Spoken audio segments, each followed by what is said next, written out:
Good morning, children. Let's continue our chapter. Our next topic is diseases.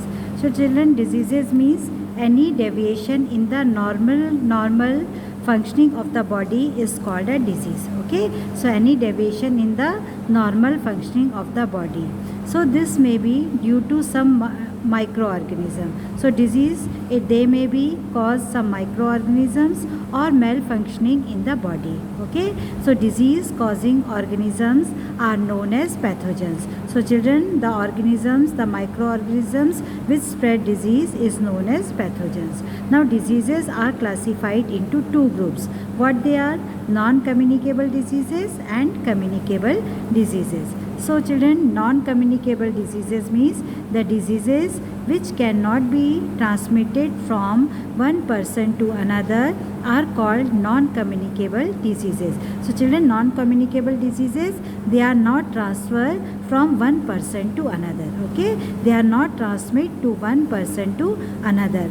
Example: all vitamin deficiency diseases and all mineral deficiency diseases. Okay, they are non-communicable diseases and they do not transmit it from one person to another. Okay, example like heart disease, diabetes. So they are non-communicable diseases. Okay, then disease due to the deficiency of minerals. So there are many minerals which are essential to us. So as minerals have important functions in our body, their deficiency or absence lead to certain diseases. A few of them are given below. So see, children, the table shows the importance of four minerals. What they are? Name of the minerals: calcium and phosphorus. Okay, their deficiency leads to defective bones and teeth. Okay, and what are the sources of calcium and phosphorus? Milk and milk product. So they are the good source of calcium and phosphorus. Okay, second mineral is iron. So iron leads to anemia. Okay, this is the disease caused due to the deficiency of iron. And sources, so the sources where the iron are present: spinach, apple, brinjal, pulses and liver. Okay, next is iodine. Iodine deficiency leads to swelling in the neck. Okay, this is called goiter. The sources of iodine are jaggery, iodized salt, meat and seafood.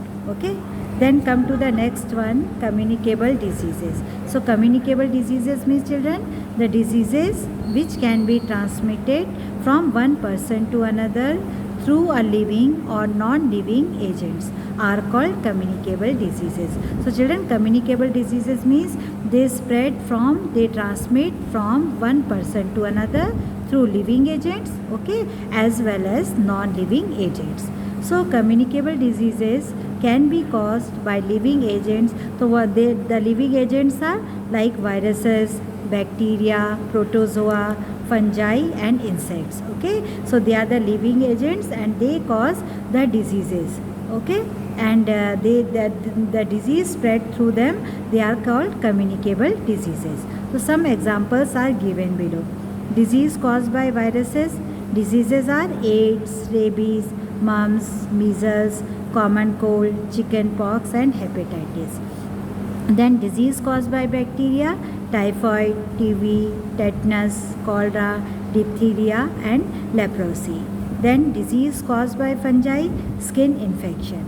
Then disease caused by protozoans: malaria, sleeping sickness. Okay, and disease caused by insects: housefly it spread typhoid fever, cholera and rat flea plague. Okay. Now communicable disease can be caused by non-living agents also. Okay. The non-living agents which cause disease through transmission are air, water and soil. So children, they are non-living agents, okay, and they also spread the communicable diseases. So they only transmit the disease from one person to another but don't actually cause the disease. Okay, disease transmitted by air are called airborne disease. Okay, so diseases transmitted by air, they are called airborne disease. Example: common cold, TB, measles, etc. Now waterborne diseases are typhoid, cholera, jaundice. Okay, and diseases caused through direct contact are AIDS, hepatitis B. Okay, then see the next, living organisms. Okay, the living organisms which transmit the disease are called vectors or carriers. Okay, so the living organism like bacteria, virus, some insects, mosquitoes. Okay, so they are the living agent and they transmit the disease and they are called vectors or carriers. Example, mosquito is a vector for malaria.